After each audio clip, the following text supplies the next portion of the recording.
Salam, selamat pagi para sahabat yang saya kasihi di dalam Tuhan Yesus Kristus. Bersyukur di pagi hari yang indah ini kembali saya boleh menyapa Bapak Ibu Saudara semua melalui program Motivasi Pagi. Doa dan harapan saya Bapak Ibu Saudara dalam keadaan sehat, tetap diberkatin Tuhan apapun situasi kehidupan Bapak Ibu saat ini. Mari kita meluangkan waktu sejenak di hadapan Tuhan.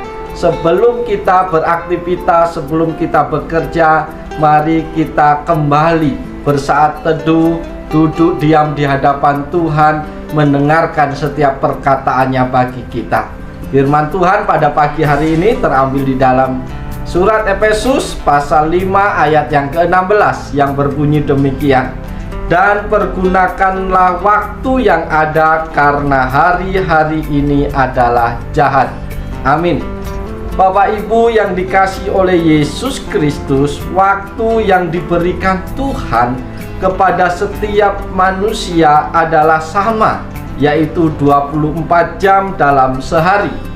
Namun sayangnya masih ada sebagian orang percaya yang tidak mempergunakan waktu dan kesempatan yang Tuhan berikan dengan baik dan benar.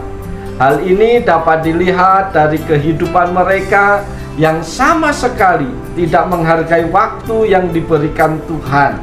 Contoh yang sederhana, banyak di antara kita yang lebih memilih menghabiskan waktu dengan handphone kita untuk bermain game atau bermain medsos dan menikmati waktu untuk mengkonsumsi minuman keras, makanan santai, kumpul-kumpul dengan teman-teman, dan dibandingkan kita memilih waktu untuk bersekutu dengan Tuhan.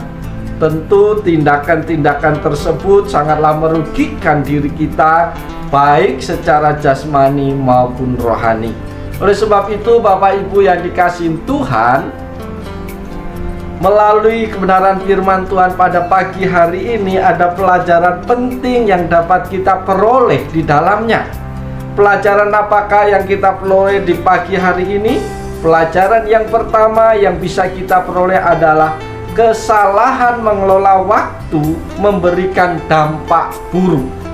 Para sahabatku di dalam Tuhan Yesus Kristus, kesalahan dalam mengelola waktu tentu akan memberikan dampak buruk bagi seseorang, di mana waktunya akan tersita, terbuang, dan terpakai sehingga kesempatan untuk bersama dengan keluarga, orang-orang terdekat, dan juga waktu bersama dengan Tuhan sudah tidak ada lagi.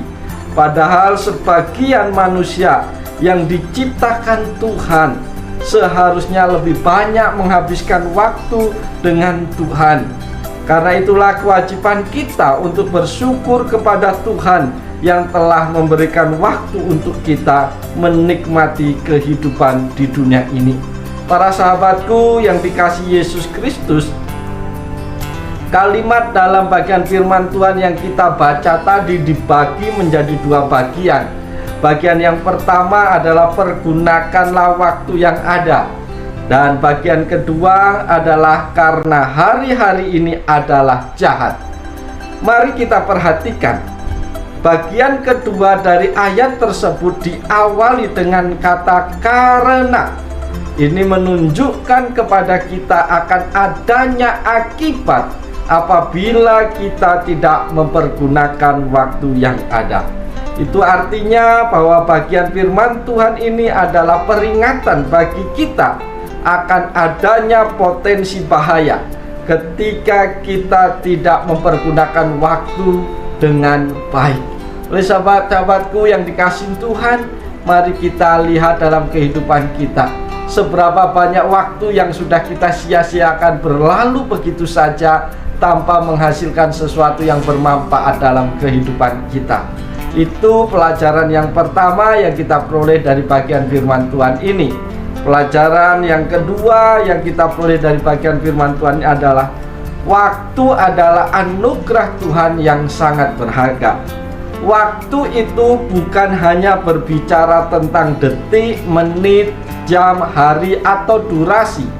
Waktu juga berbicara tentang kesempatan. Memanfaatkan dan memaksimalkan setiap menit, setiap waktu dalam kehidupan kita, dan kesempatan yang kita punya itu akan membuat kita tidak menyanyiakan waktu. Karena apapun yang kita lakukan, kita tidak bisa mengembalikan waktu yang sudah kita habiskan, meskipun hanya sedetik saja. Oleh sebab itu, Bapak Ibu Saudara kasih dalam Tuhan, jangan membuang waktu kita dengan melakukan hal yang sia-sia. Jangan lengah, jangan iseng atau coba-coba. Buang dan lempar jauh-jauh segala sesuatu yang merusak hidup kita, yang merampas waktu di dalam kehidupan kita. Banyak orang berkata ketika diajak ibadah, ayo ibadah, selalu jawabannya sibuk, tidak ada waktu. Memang waktunya kemana kok tidak ada? Setiap kita mendapat jatah waktu yang sama. Ungkapan orang bijak bahwa semakin sibuk seseorang adalah orang yang cerdas memanage waktu. Maka orang yang bijak itu justru semakin banyak waktu yang dipergunakan, maka dia akan semakin cerdas untuk membagi waktu atau memanage waktu dengan baik.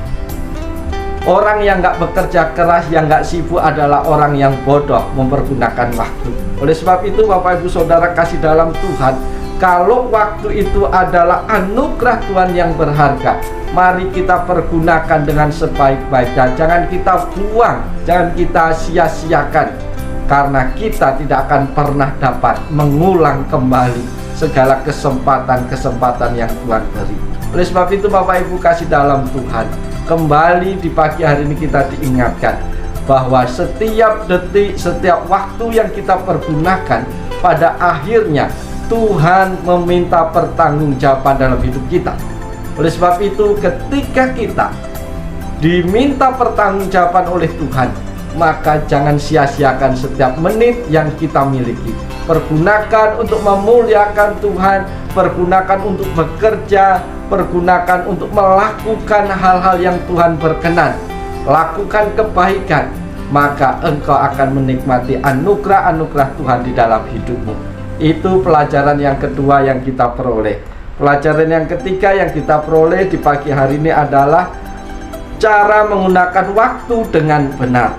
Bapak Ibu yang dikasihi Tuhan, lalu kita bertanya, bagaimana caranya kita bisa mempergunakan waktu dengan benar?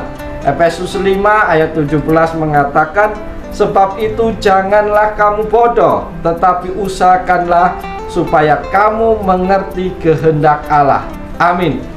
Ya, mengerti kehendak Allah adalah kuncinya supaya kita bisa menggunakan waktu dengan baik dan benar. Karena apa? Karena mengerti kehendak Allah berarti kita mengerti firman Tuhan. Maka firman Tuhan akan mengajarkan kepada kita untuk membedakan mana yang harus kita lakukan dan mana yang tidak harus kita lakukan. Firman Tuhan juga memperharui pikiran kita, memberikan hikmat pengetahuan, sehingga kita tahu apa yang menjadi prioritas di dalam kehidupan kita. Pertanyaan selanjutnya, Bapak Ibu kasih dalam Tuhan, kalau kita mempergunakan waktu dengan baik dan benar, kuncinya adalah mengerti kehendak Allah. Langsung pertanyaan selanjutnya, bagaimana kita mengerti kehendak Allah? Bapak Ibu yang dikasihi Tuhan, kalau kita mau mengerti kehendak, keinginan teman atau sahabat kita, maka cara yang paling baik kita lakukan adalah kita bergaul karib dengan teman tersebut. Maka lambat laun kita akan mengerti apa kesukaannya, apa yang menjadi makanan favoritnya. Kita akan tahu apa menjadi kebiasaannya. Demikian juga dalam hidup kita. Kalau kita mau mengerti kehendak Allah, maka kita harus bergaul karib dengan Tuhan. Setia untuk membaca merenungkan firman Tuhan.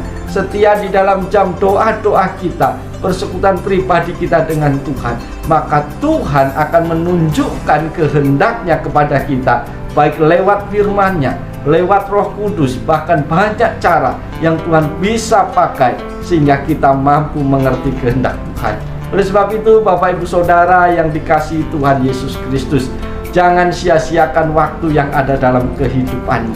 Kenapa? Karena hari-hari ini jahat. Oleh sebab itu, mari setiap detik waktu yang Tuhan percayakan dalam hidup kita, kita pertanggungjawabkan di hadapan Allah dengan baik dan benar. Kita pergunakan setiap waktu kita untuk memuji, memuliakan Tuhan, membesarkan nama Tuhan, bahkan menyaksikan setiap perbuatan-perbuatan Tuhan yang ajaib bagi setiap orang. Jangan kita gunakan setiap waktu kita hanya untuk menggosip, membicarakan orang lain, melakukan yang sia-sia, yang pada akhirnya akan berdampak buruk di dalam kehidupan kita. Oleh sebab itu, saudaraku di dalam Tuhan, mari kita bekerja hari ini, lakukan yang terbaik untuk Tuhan, lakukan segala sesuatu yang menjadi kewajibanmu dengan segenap hati, dan yakinlah Tuhan tidak pernah meninggalkan engkau. Tuhan menolong, Tuhan memberkati kita. Mata Tuhan mengawasi kita, apa yang kita perbuat, apa yang kita perkatakan, apa yang kita lakukan hari ini. Biarlah kita kedapatan setia di hadapan Tuhan. Selamat pagi, selamat bekerja. Tuhan Yesus menolong, Tuhan Yesus memberkati kita semua. Salam, haleluya, amin.